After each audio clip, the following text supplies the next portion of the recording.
Okay, so welcome to the video 2 of Practical Digital Accounting in Urdu. और accounting की बात करते हैं। अकाउंटिंग क्या है? हम सब जानते हैं अकाउंटिंग क्या है, लेकिन इसकी एक बड़ी सिंपल सी डेफिनेशन को लेकर चलते हैं और आसान सी डेफिनेशन को आसान सी मिसाल के साथ समझते हैं। तो अकाउंटिंग को डिफाइन कैसे करते हैं? इसे कहा जाता है द आर्ट। आर्ट क्या होता है? एक होती है साइंस, नॉलेज, एक होता है आर्ट, फन, हुनर। और साइंस और आर्ट में फ़र्क क्या है कि साइंस को पढ़ पढ़ के सीखा जाता है, आर्ट को कर कर के सीखा जाता है। सो अकाउंटिंग एक आर्ट है, ये पढ़ने से नहीं होगी, इसे करेंगे तभी इसमें महारत हासिल होगी। So it's an art of recording, classifying and summarising business activities and finally to prepare financial statements.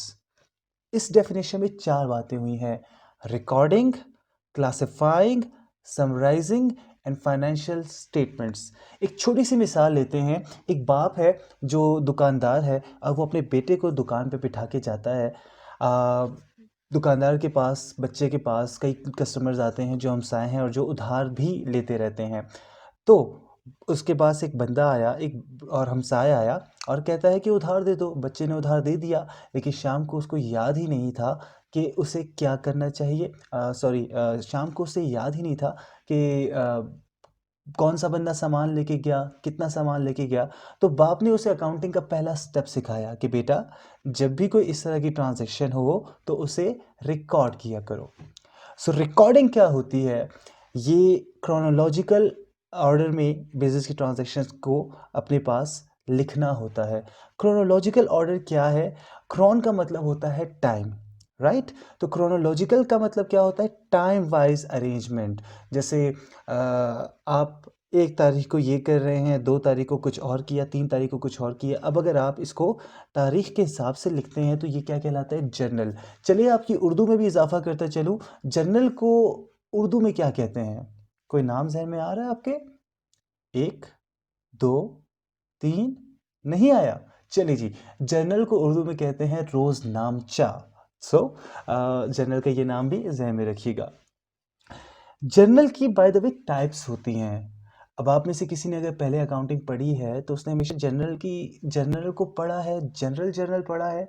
तो जर्नल की टाइप्स क्या होती हैं, ये देख लीजिए कि अकाउंटिंग में जर्नल को 2 तरह से क्लासिफाई करते हैं। एक जनरल जर्नल है जो आप सबने पढ़ा होगा, लेकिन अकाउंटिंग में जर्नल्स की एक और टाइप भी होती है जिसे स्पेशल जर्नल्स कहते हैं। इस टाइप के बारे में बहुत कम लोग जानते होंगे। बहरहाल, जनरल जर्नल की बात करते हैं। जनरल का मतलब क्या होता है? आम। दूसरा जनरल नहीं, आम। सो जनरल जर्नल क्या है? आम सा जर्नल है। और आम का मतलब क्या होगा कि इसमें सब कुछ मिक्स होगा, राइट? तो कैश, उधार, नकद, फर्नीचर, सामान, सब कुछ एक ही जगह रिकॉर्ड हो रहा है। ये क्या है? General journal. इसके बाद बात होती है स्पेशल जर्नल्स की। स्पेशल जर्नल्स का काम ये होता है कि आगे जाके हमने कुछ खाते बनाने हैं, लेजर्स बनाने हैं। लेजर्स, अगर आप स्पेशल जर्नल बनाते हो तो आपको लेजर्स में मेहनत नहीं करनी पड़ती। बस 2 एंट्रीज होती हैं, काम हो जाता है, या चंद एंट्रीज होती हैं, काम हो जाता है। तो ये जर्नल्स कौन से हैं? ये स्पेशल जर्नल्स हैं। और इसमें कौन कौन से जर्नल्स आते हैं? Purchases journal, sales journal, purchases return journal, sales return journal, cash receipt journal और कैश पेमेंट जर्नल। वैसे नामों से ये जर्नल्स अपना काम बता रहे हैं, लेकिन इंशाल्लाह इन जर्नल्स की तफसील हम आगे देखेंगे। अच्छा, हम उसी बच्चे की मिसाल लेते हैं जिसको बाप ने कहा कि बेटा, जब भी कोई इस तरह की ट्रांजैक्शन हो तो उसको रिकॉर्ड करें। बच्चे ने उस दिन के बाद ट्रांजैक्शंस को रिकॉर्ड किया। 1 हफ्ते के बाद वालिद आए और कहा कि किसने क्या हिसाब किताब किया, किसने क्या ख़रीदा, क्या बेचा। तो बच्चे ने पूरी लिस्ट निकाल दी जो 150 सफ़हात पर मुश्तमिल थी। अब वालिद साहब के लिए मसला ये आया कि वो एक शख़्स का, एक हमसाये का हिसाब देखना चाहते थे, लेकिन बच्चे ने चूँकि एक ही सफ़े पर हर बंदे का नाम लिख दिया था, कोई ग्रुपिंग नहीं की थी, तो वालिद को बहुत मुश्किल पेश आई। तो वालिद ने उसे क्या समझाया कि बेटा, सिर्फ रिकॉर्ड नहीं करते, क्लासिफाई भी करते हैं। आपने अपने मोहल्ले में भी देखा होगा कि जो दुकानदार है जिसने खाता बनाया होता है, उसने हर पेज पे हर कस्टमर का अलग पेज रखा होता है, या अगर अलग पेज नहीं भी रखा तो एक पेज के 2-3 हिस्से करके उस पे टॉप पर आपका नाम लिखा है और उसके नीचे वो आपकी लिस्ट बना रहा है कि आपने क्या क्या ख़रीदा है। So this is classification. So बाप ने बच्चे को सबक दिया कि बेटा आइंदा क्लासिफाई करो, यानी हर कस्टमर का रिकॉर्ड उसके ग्रुप के अंदर जो है इंसर्ट करो। सो बच्चे को ये सबक मिल गया और उसने लेजर बनाना समझ लिया कि लेजर क्या होता है। तो लेजर जो है, जर्नल जो था वो टाइम वाइज रिकॉर्डिंग है, जबकि लेजर हेड वाइज डिस्ट्रीब्यूशन है अकाउंटिंग इवेंट्स की, जिनको हम ट्रांजैक्शंस कहते हैं। अच्छा, जर्नल की मैंने आपको टाइप्स बताई थी, लेजर की भी टाइप्स हैं। अब हमने तो एक तरह का लेजर पढ़ा होता है ज़्यादातर, अगर हमने पढ़ा है। और वो लेजर कौन सा होता है? 8 कॉलम लेजर, राइट। डेबिट इस तरफ, क्रेडिट इस तरफ, कई 4 कॉलम्स लेफ्ट साइड पे, 4 कॉलम्स राइट साइड पे।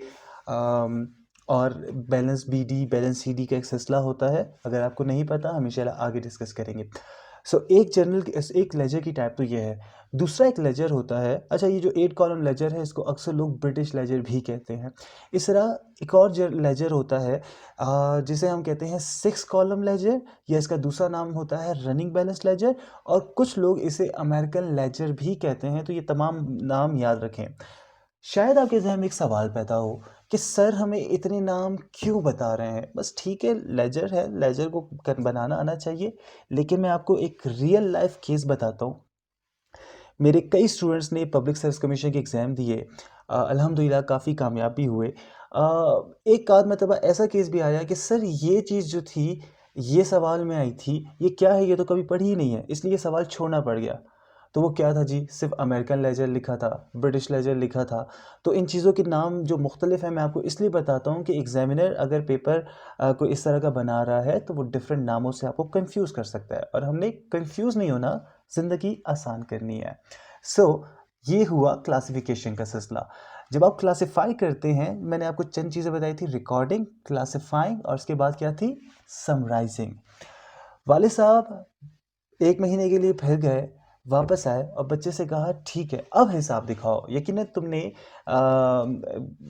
हेड वाइज सारी ट्रांजैक्शंस को रिकॉर्ड किया होगा, हर कस्टमर के नाम के नीचे उसकी अपनी ट्रांजैक्शंस होगी। बच्चे ने ये तो किया था, लेकिन एक कस्टमर की रोज़ाना की बुनियाद पर 20 ट्रांजैक्शंस होती थी और 30 दिनों में 600 ट्रांजैक्शंस बन रही थी। अब बच्चे को पकड़ के कैलकुलेटर सबको सारा जो अमाउंट था उसको टोटल करना पड़ रहा था। तो वालिद ने कहा बेटा सिर्फ हेड वाइज रिकॉर्ड नहीं करते या क्लासिफाई नहीं करते, बल्कि जो अमाउंट होता है उसको हर दिन के आखिर में समराइज़ भी कर लिया करो। तो ये समराइजिंग क्या होती है? ये ट्रायल बैलेंस के अंदर होती है। ट्रायल बैलेंस आपको समरी बताता है कि जी ठीक है, इतना कैश आया, इतना कैश गया, इतनी चीज़ खरीदी, इतनी चीज़ बेची। समरी क्या है? अब कितना कैश मौजूद है, अब कितनी सेल्स हुई हैं, और ये जो एंड रिज़ल्ट है बेसिकली ये ट्रायल बैलेंस आपको वो बताता है।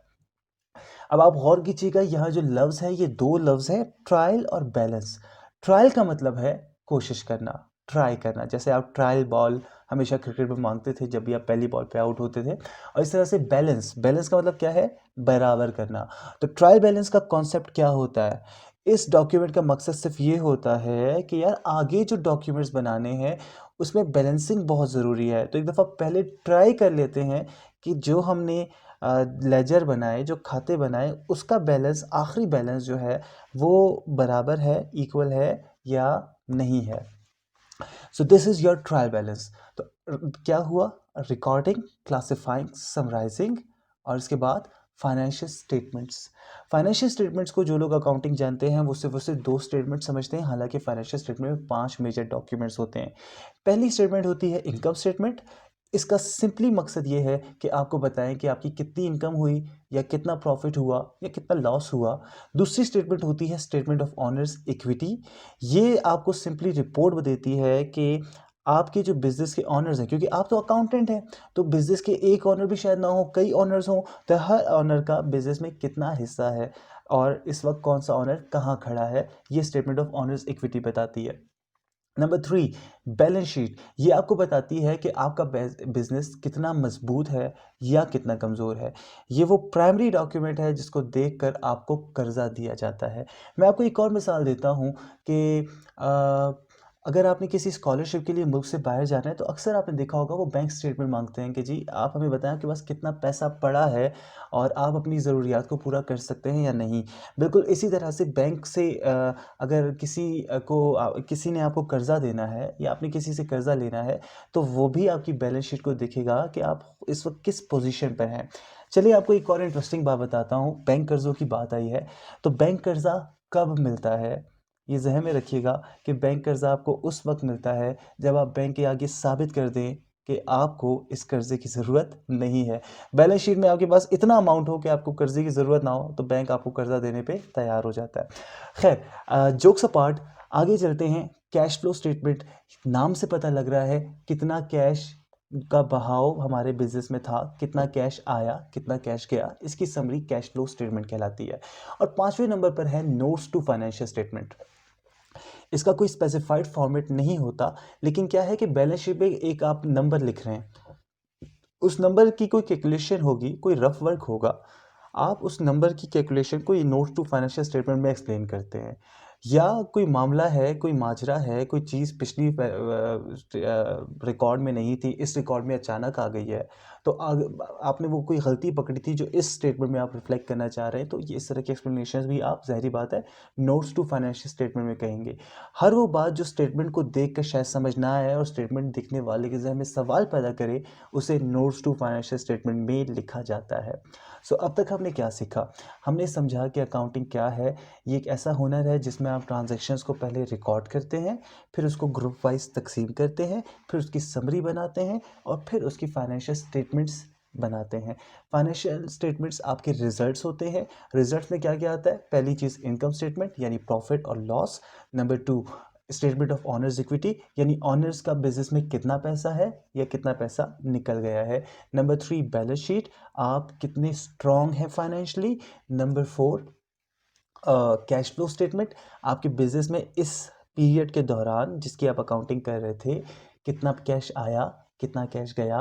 And last but not the least notes to financial statement, जिसका मतलब है बिजनेस फॉर्म जो स्टेटमेंट्स आपने बनाई हैं उनसे रिलेटेड एक्सप्लेनेशंस या कैलकुलेशंस या कोई और नोट्स।